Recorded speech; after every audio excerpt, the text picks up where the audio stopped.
कभी कभी हमें लगता है ना कि ये बहुत यार अब बहुत बोझ हो गया, मतलब अब और काम नहीं संभाला जाएगा जीवन में। यहाँ क्या हम काम करने आए हैं क्या? जीवन में जन्म हुआ है काम काम काम, घर के काम बाहर के काम, ये काम वो काम। मतलब मैं सोचती हूँ कि काम ही काम है यार इस धरती पे, और कुछ है ही नहीं। ये संभालो वो संभालो वो संभालो वो करना है, और 36 काम है यार जीवन चलाने के लिए। 36 काम करने पड़ते हैं, एक काम करके काम नहीं चल रहा। 36 काम करो। घर के खाना बनाओ, कपड़े भी धोने हैं, घर भी साफ़ करना पड़ेगा, बर्तन भी धोने पड़ेंगे, बाहर जाके पैसा कमाना है, वहाँ पैसा कमाने के लिए पता नहीं क्या क्या काम करने पड़ेंगे। जैसे टीचिंग प्रोफेशन में पढ़ाना पड़ेगा, सिलेबस देखना पड़ेगा, चेकिंग करनी पड़ेगी, पेपर बनाने पड़ेंगे, और एक्स्ट्रा भी काम करने पड़ेंगे, फंक्शंस तैयार करने पड़ेंगे, डांस वगैरह अगर कुछ है तो वो भी करना पड़ेगा, क्लास सजानी पड़ेगी, पता नहीं क्या क्या कहाँ का दिमाग चलाना पड़ेगा। उसके बाद और क्या क्या काम होता है कि अगर आप साइड में कुछ कर रहे हो, जैसे मैं वीडियो बना रही हूँ तो वीडियो बनानी पड़ेगी, उसे अपलोड करनी पड़ेगी, उसमें एडिटिंग सीखनी पड़ेगी, ये वो मतलब जीवन के काम ख़त्म ही नहीं होके दे रहे यार, ख़त्म ही नहीं होके दे रहे जीवन के काम, ये काम वो काम। और शादी कर ली गलती से, कि शादी कर लो, लड़की के लिए तो खासकर शादी कर लो, फिर घर संभालना है, पूरा खाना बनाना आना चाहिए तुम्हें, अपने लिए नहीं सबके लिए खाना बनाना है, सबकी पसंद का ध्यान रखना पड़ेगा तुम्हें, घर साफ़ करना पड़ेगा तुम्हें। अगर मतलब मीडियम फैमिली से आ रहे हो, मिडिल क्लास फैमिली से आ रहे हो, तो फिर तुम्हें बर्तन भी धोने पड़ेंगे, तुम्हें सब कुछ करना पड़ेगा, तुम्हें सजना भी आना चाहिए, तुम्हें लोगों से कम्युनिकेट करना भी आना चाहिए, सोशल स्किल्स भी होनी चाहिए तुम्हारे अंदर। मतलब तुम्हें काम करते रहना है, करते ही रहना है, करते ही रहना है, करते ही रहना है। और बच्चे पैदा हो गए गलती से तो उसके नौकर बन जाओ बिल्कुल। सॉरी जिनके भी बच्चे हैं, मुझे माफ़ कर दीजिए, पर मैं यही मानती हूँ कि बच्चे पैदा करना यानी कि पूरा फुल टाइम नौकर बन जाना बच्चे का। ये काम वो काम, बिल्कुल नौकर बना के रख देता है बच्चा। कोई भी चीज़ जो पसंद की हो ना, जो अपनी मर्ज़ी से हम ले आते हैं, वो नौकर बना के रख देता है इंसान को। फिर आज मैं इतनी थक गई, मम्मी ने मुझसे ऐसे जिक्र कर दिया कि तू शादी करेगी, शादी के बाद लड़कियों को ये भी करना पड़ेगा कि उसकी एक बात छिड़ी कहीं से कि उसके तो सास बड़ी हेल्पफुल है, थोड़ा बहुत हेल्प करा देती हैं।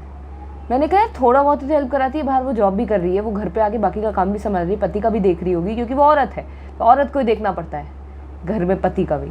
तो मैंने कहा भाई मेरे बस की नहीं है ये सब करना, मुझे नहीं लगता कि मैं शादी मटीरियल हूँ। पहले ही समझ जाना चाहिए कि आप शादी मटीरियल हो या नहीं, अपने साथ धोखा नहीं करना चाहिए, मैंने एक आदमी को देखा था, ज़बरदस्ती लोगों के इन्फ्लुएंस में आके, सोसाइटी के इन्फ्लुएंस में आके उन्होंने शादी कर ली कि सभी करते हैं मैं भी कर लेता हूँ, लेकिन वो शादी मटीरियल थे ही नहीं।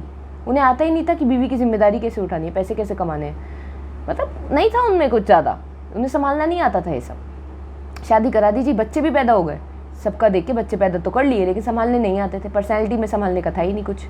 ऐसी मेरी पर्सनैलिटी भी है, मुझे नहीं लगता कि मैं अच्छी हाउस वाइफ बनने वाली हूँ या फिर वाइफ मटीरियल हूँ, क्योंकि मैं अभी से ही मतलब कामों में देख पा रही हूँ कि कितने काम है यार। मुझे काम से कोई लगाव नहीं है, बल्कि काम से नफरत ही है, सही बताऊँ मुझे काम से नफरत है। मैं यहाँ मतलब ये करो वो करो, जिम्मेदारियाँ संभालना ना मुझे वो पसंद नहीं है। साफ सीधी बात मैं आपसे करूँ, मेरे मन को ज़्यादा भाता नहीं है कि जिम्मेदारी संभालनी है, ये संभालना है वो संभालना है, और ज़्यादा दिन जिंदा नहीं रह सकती। मैं ना इस तरीके की इंसान हूँ कि या तो भाग जाऊँगी या मर जाऊँगी, मतलब या फिर मेडिटेशन करके अपने आप को उससे निकाल लूँगी। ये 3 तरीके हैं मेरे सामने। मैं लेकिन आम लोगों की तरह ये काम कर करके रूटीन वही साइकिल डेली की वही चक्की नहीं चला सकती। तो आज मैंने भगवान से कह दिया, मैंने कहा यार मेरे बस की नहीं है ये सब काम हैंडल करना। तो पता है क्या, अंदर से इंट्यूशन आई, मतलब जवाब आया अंदर से, ऐसे ही आ जाता है थॉट्स के बीच में से कि अगर तुझे काम पसंद नहीं है, अगर तू चाहती है कि मैं काम तू मुझे मेरे चरणों में डाल दे, तो तुझे वो पैसा जो मिल रहा है उससे वो मुझे मेरे चरणों में डालना पड़ेगा तुझे। क्या तू उस पैसे को छोड़ने के लिए तैयार है? क्या उस पैसे से आने वाली जो लग्जरीज है उसे छोड़ने के लिए तैयार है तू? क्या उन सब लग्जरीज को तू छोड़ने के लिए तैयार है? जो कपड़े, जो गहने, जो चीज़ें तुझे बड़ी पसंद आती हैं, वो पैसा तुझे बड़ा पसंद आता है।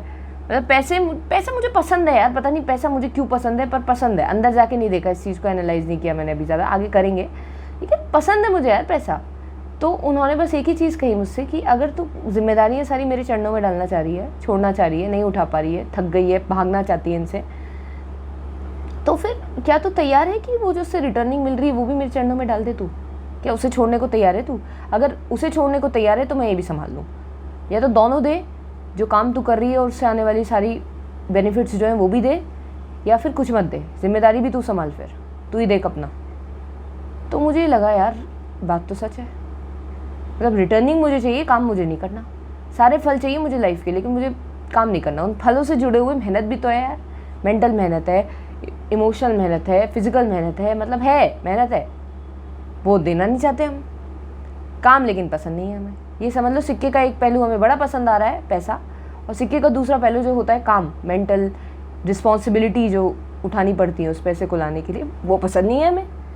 तो आज मैंने सोचा कि यार चलो, बहुत मैंने अपने आप को मनाया कि चलो यार छोड़ो, ये पैसा भी आपके चरणों में, छोड़ा मैंने ये पैसा भी, छोड़ो, भाड़ में गया पैसा, भाड़ में गई ये जॉब जो मैं कर रही हूँ। तो आज इतना स्मूथली काम हुआ ना मेरा, मतलब जो रोज़ मैं स्ट्रेस लेती हूँ कि हाय भाई कैसे होगा कैसे होगा कैसे होगा, वो आज मुझे बिल्कुल फील नहीं हुआ, क्योंकि आज मैं पहले ही भगवान के चरणों में डाल के गई थी कि यार तुम संभाल लो, मैं छोड़ती हूँ पैसा भी इससे आने वाला, अब बस मैं जीवन जीऊँगी, पर मेरे को ना लालच होगा, ना मैं किसी चीज़ से परेशान होने वाली, ना किसी चीज़ की टेंशन लेने वाली, किसी चीज़ से चिपकने वाली।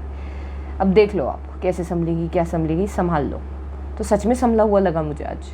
तो आप भी इस तरीके से अपनी प्रॉब्लम्स को भगवान के साथ, जिस पे भी आपको भरोसा है उनके साथ शेयर कर सकते हैं, और सॉल्यूशन वहीं से आएगा। तो हार मत मानिए, मैं बस यही कह रही हूँ कि अपने अंदर के परमात्मा से जुड़िए और उनसे बात करना सीखिए, वो आपको सॉल्यूशंस देंगे। क्या करना है जीवन में उसका आगे रास्ता बताएंगे, क्योंकि भैया हमें कुछ सिखा के भेजा ही नहीं गया, हम यहीं आके ठोकर खा के सीख रहे हैं सब कुछ। तो हार मत मानिए, अंदर से कनेक्ट हुइए, जुड़िए मेरी तरह। मैं ऐसा नहीं कह रही कि मैं कुछ महान आत्मा हूँ, बस बता रही हूँ कि अपने अंदर के परमात्मा से जुड़िए। सबके अंदर सेम परमात्मा है, तो जलने की एक दूसरे से ज़रूरत भी नहीं है कि एक दूसरे से जलन की ज़रूरत हो, जलन की भावना पैदा हो, वो भी ज़रूरत नहीं है कि ये ऊंचा वो नीचा। अंदर का परमात्मा सबका सेम है, ठीक है। तो ऊंच नीच कहीं नहीं है यहाँ पर। अपने अंदर जाओ, देखो, और ईगो पे फील मत करना कि इसे पता है मुझे नहीं पता, बड़ा नीचा सा फील हो रहा है, जलना मत बिल्कुल भी। अपने अंदर के उस परमात्मा को देख लो, वो भी सेम है जो मेरे अंदर का है। बस अंतर ये है कि मैंने उसे देख लिया है और आपने उसे देखा नहीं है, ठीक है। Goodbye, and like share subscribe ज़रूर कर देना। देखो मैं मेहनत कर रही हूँ, अलग से मैं थकी हुई आई हूँ, लेकिन तब भी मैं आपकी मदद कर रही हूँ। I am giving it back. जो मुझे ब्रह्मांड देता है मैं उसे पीछे दे रही हूँ, तो प्लीज़ कुछ आप भी दो बदले में। रिक्वेस्ट नहीं कर रही हूँ, बता रही हूँ।